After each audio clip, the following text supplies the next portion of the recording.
Welcome to the Bracky Factory and welcome to my latest video, which is all about these Zenith carbs. In this video I'm going to explain all about these carbs. Specifically, I'm going to take this one to pieces, I'm going to restore it, clean it all up, inspect it, and when I rebuild it I'm going to explain exactly how it all works. So let's get started.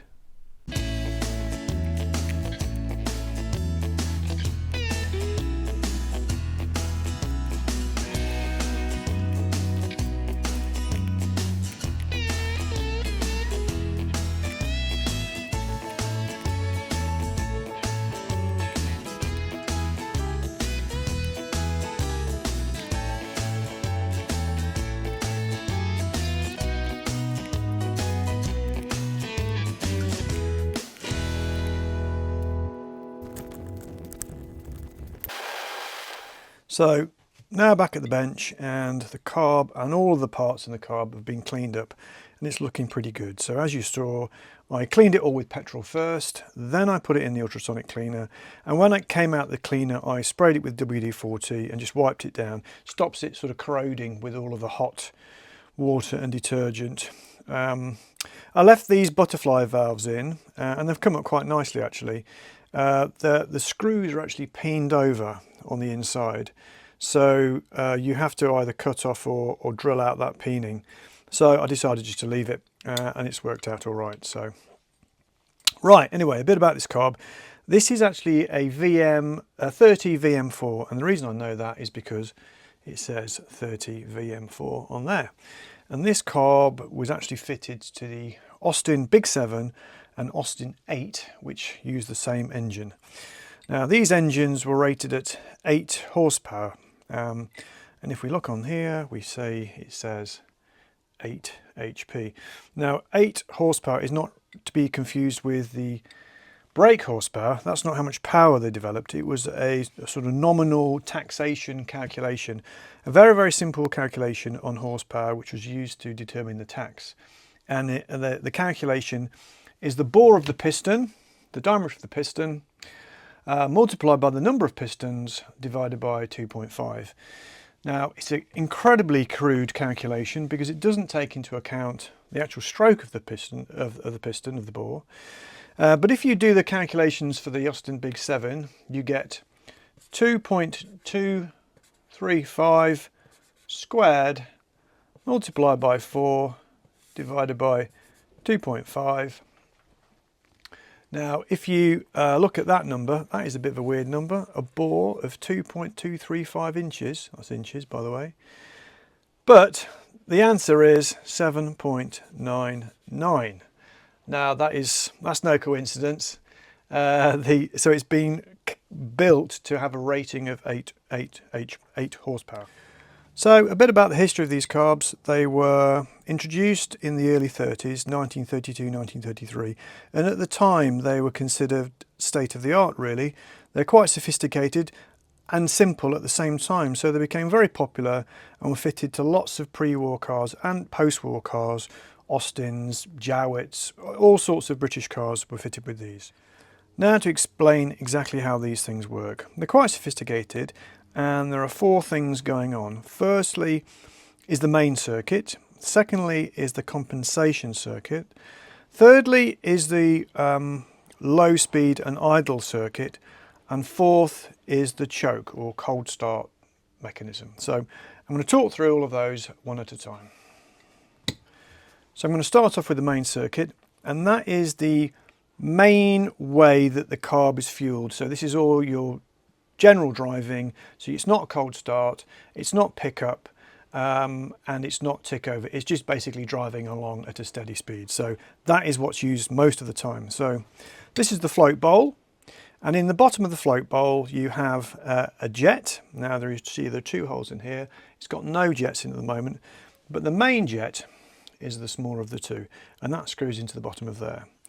Now it has a gallery in the bottom which is passes through up through here and into this area here, and this is called the emulsion block. It's quite sophisticated, lots of little galleries and ports and stuff like that, but very simply it flows through that, up through a hole in there, and out through there, and that's called the beak. Okay, so if we imagine our fuel is in our float chamber up to about there, say, it will also sit in the beak at about that level, just below the top, in fact. And when the whole thing is inserted into the carb body like this, the beak sticks out in the top of the throat, right at the narrowest point. You can see the narrowest point here, and that at that narrowest point is where the airflow is greatest. Now, because of Bernoulli's equation, a higher airflow in there causes a reduction in pressure. So we've got a port to atmosphere just here. The top of the fluid chamber is ported to atmosphere and it comes through to there. But the pressure inside there is reduced, and it sucks fuel out into the airflow. So once the engine's going, it's sucking fuel out, and the air-fuel ratio is simply a function of the width of this and the size of this jet which goes in the bottom of the float chamber. So that's it really. The only thing you can do to adjust this is, let's say you modify your engine, is to change the size of that jet. But that will make it slightly richer or leaner. You might want to go richer if you're making the performance better, or you'd have to fit a whole new carb. That's it. The main circuit is as simple as that. So now to talk about the compensation circuit. So I've put these two jets in here, and I've used this little square section on the end of one of the bolts, and you can use these to put the jets in and out, and the compensation jet is actually the larger of the two jets. It doesn't mean the hole's larger, it just means the size of the jet is larger. It means you can't get them the wrong way around. So the compensation circuit is used to adjust the mixture on pickup. You're sitting there maybe on tick over and you want to accelerate the car, and the reason it's called the compensation circuit is compensates for the fact that at initial pickup, when you open the butterfly valve, the airflow is still going quite slowly, and because the airflow is slow, it's not sucking enough fuel out and it's running too lean. So it compensates for that by making it richer. How does it do that? If we trace these ports, we'll see that the compensation circuit is attached to this port here. That comes out there. That comes out just there. And there's a little bridge. Goes through that hole there, and that fills up this thing here, this tube, and that's called the capacity tube. Why is it called the capacity tube? Because that's what they decided to call it back in 1932. And that fills up a little reservoir. And when you're sitting there at tick over, that reservoir will be full. But when you accelerate, that is also drawn into the airflow through these galleries, and you're getting a richer mixture until that capacity is run out. You've run out of fuel. So you're making it rich for the duration of that fuel being used up. And after that, because the top of this capacity tube is open to the top of here, to atmosphere, it mixes with air, and it continues to feed air in and mix it with the fuel from the compensation jet. And it goes through this block here, called the emulsion block, and it mixes the air and creates an additional emulsion of air and fuel and feeds it into the main stream. So that's it really. So as you're driving along, you've used your mixture, you're now running on this emulsion. If you back off the throttle and the demand for the engine is reduced, then your capacity tube will start to gradually fill back up again, fed by this main jet, this compensation jet. It'll fill back up again, so when you try to accelerate again, it'll use it again. And that's that. So quite ingenious. I mean, later carbs had all manner of accelerator pumps and all sorts of stuff. There's no moving parts. It's just a tube. Obviously it has its limitations because you can't keep on jabbing. If you keep on jabbing a carb with an accelerator pump, you keep on squirting more fuel in, but not on this. But it offers a good balance between performance and economy really. So the next thing to talk about is the slow running circuit. Right, now to describe the tick over or slow running circuit. So this is the circuit that's being used when your car is just sitting there on tick over, not actually driving along. So the way this works is that we've got a bowl full of fuel, and the fuel passes through the main jet, up through this hole here, and through a tiny little hole there, which goes up underneath the slow running jet. Now that jet coincides with a hole underneath there, and that hole goes along this gallery here, along there, down there, and into there. So we've now got a fuel feed which is connected all the way down to the butterfly, and we've got a little air screw just down in there. And if we look down inside here, and you can probably not even see it, there's a very, very tiny hole. So when the butterfly is shut, can we see it? When the butterfly is shut, all of the suction is drawing through that hole, and we simply adjust this screw in and out, and that bleeds air into the flow, and that gives our mixture at tick over. We've got a completely shut thing, and it's just enough fuel to keep it ticking over. Now when we open the throttle slightly, and again it's almost impossible to see, can I even see it? Where is it? Yes, just inside, where is it? Just inside there, there's another hole, and that is the progression hole, and when the butterfly valve opens, another larger hole is opened, which lets more air and more fuel through. So that gives you, allows the engine to pick up. And it's not when you open a little bit further, you don't actually get any more depression. By the way, depression is another term for suction. It means a reduction or depression in pressure. All the depression is transferred to the main venturi, and that's when your compensation circuit kicks in, and then ultimately when your main circuit kicks in. So all sounds very complicated, but it isn't really. Again, virtually no moving parts. The only moving part is the butterfly valve.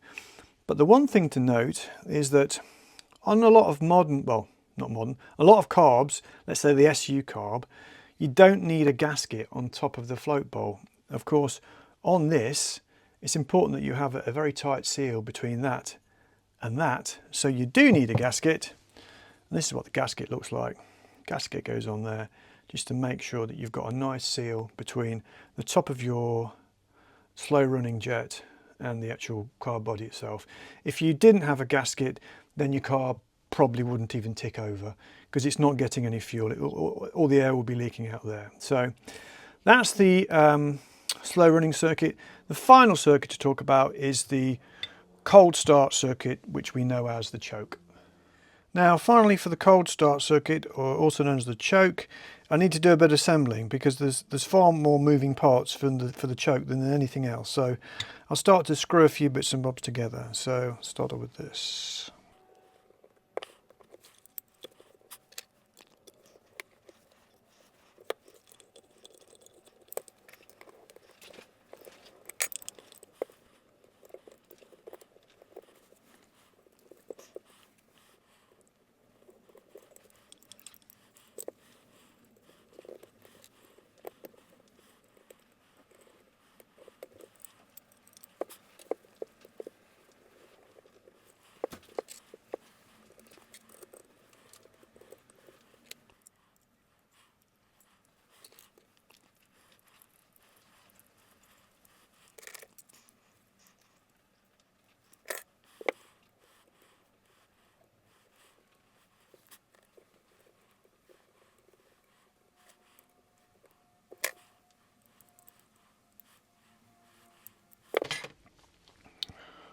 Right, so I've put all those parts back on, and we can now talk about how it works. So the cold starting position, or when you go to start the car, the throttle is completely shut and the choke is completely open. And this is also called the strangulation plate, which is always quite a cool name. So what happens is you pull a lever which closes the strangulation plate completely, and as it does, this cam assembly pulls the throttle open just past the progression port on here. So you've got the first cold start port and then the progression port, both are open. So when you crank the engine over, you've completely blanked it off and you've opened these both open. So a lot of fuel will suddenly get sucked straight in. So you're chucking a load of fuel in the engine for initial start. As soon as it fires, it'll want more air. So actually in this plate here, this clutch plate, so this strangulation plate, we can have a quick look. We can see there's actually a spring-loaded flap that opens there like that. And what happens is the excess pressure caused by the engine sucking opens that flap and lets some air in. And then straight away you'll start to back off the choke. As you back off the choke, you're opening the main inlet to the carb, you're closing this the throttle back past the first progression, and you're going more into the tick over state. But you will back it off gradually as the engine warms up. So that's how the choke system, cold start system, works. As I say, it's a lot more complicated than the rest of it really. You've got all these moving parts and cams and stuff. And I have to confess, when I reassembled this, I had to refer to my video of taking it to bits, so I knew exactly how it went. Anyway, I think the only thing left to do now is to finally assemble this bit, and we're all sorted. So final assembly now, all we need to do is to put this emulsion block together like this. So I've got a little gasket that goes on here. I have to work out which way around it goes. It goes that way around. So I've got a few screws. The screws are different. There's one of them which is longer, it's got actually a small aluminium seal on it. So let's just locate that one in there like that, if we can. Yeah, that's in there. Got a couple of countersunk ones here.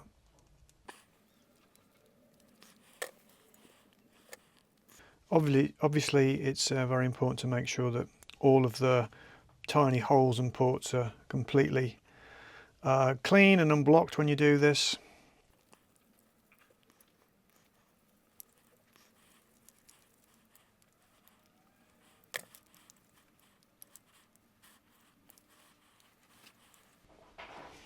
Let's just double check that these jets are nice and tight in the bottom of here.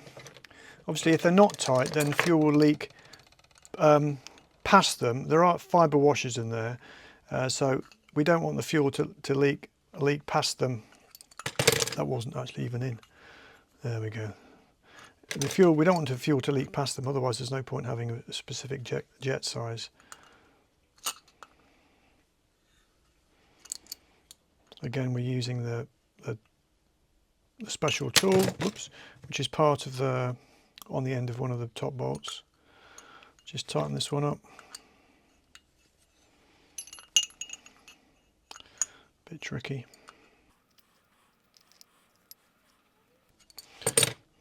Nipped up nice and tight. Let's just make sure that the slow running jet is nipped down. It is, yeah. We just need to put, this is the, I don't know whether, I don't think I mentioned this. This is the valve which stops the fuel from flowing into the chamber when it's full. And the way that you adjust the fuel height in the chamber, shouldn't need to, is by changing the thickness of that washer. That will affect the height of the fuel. Obviously, if the height of the fuel is pretty important, because if it's not at the right height with respect to the beak, you'll either flood the engine over if it's too high, or you'll take extra suction to pull it through if it's too low. So we just tighten this up.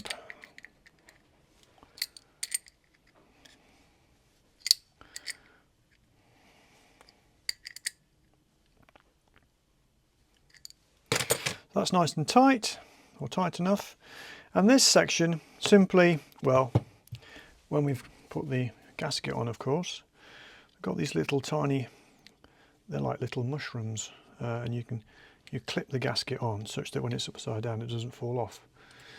And then we just offer this up. The beak goes in there like that, slots in. Oh, hold on. Quite important to fit the float. It says top. Mustn't forget that. Then we can offer the beak up inside, pull it up, and then put these top two screws in. 1,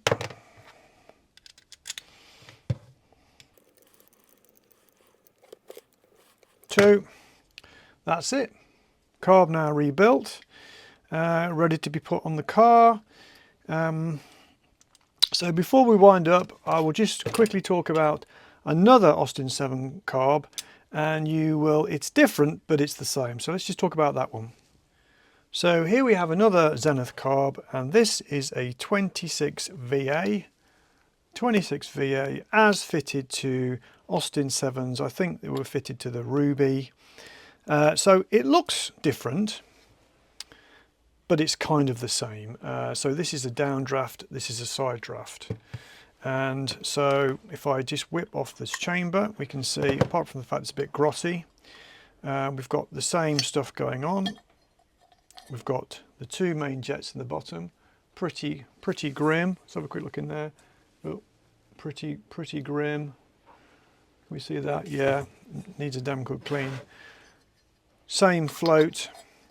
We've got the same emulsion block here. We've got the same beak, but this time, of course, it pokes out sideways because the flow is sideways.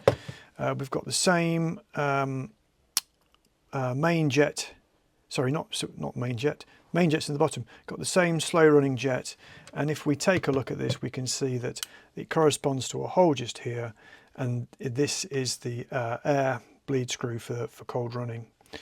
In the bottom, yes, we've got the same arrangement of ports, progression ports, and the choke looks a bit different, but it's essentially the same.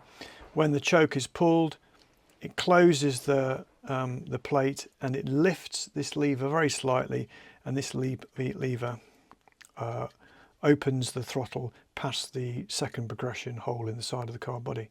So it's the same thing really, and restoring it is exactly the same thing as that. In fact, they're all pretty much the same. There are various different incarnations, but they all work on the same principle. So if you get that, then you'll get that. So when it comes to Zenith carbs, that's pretty much it. As I said, they're all very similar, so if you get that, you get them all. And if you're wondering what car that carb is off, it belongs to Brian down at Oak Swamp, and I'm going to be going down there, taking the carb, and we're going to try and get an engine started using that carb. So if you're interested in that, head on down to Oak Swamp and keep an eye out. Meanwhile, on this channel, I'm going to be doing more carbs. I've got a few more carbs of all sorts of different engines I'm going to be doing. And I've also got the American LaFrance project and also the RAG project. So lots to see here. If any of that appeals, then hit subscribe. But for now, thanks for watching.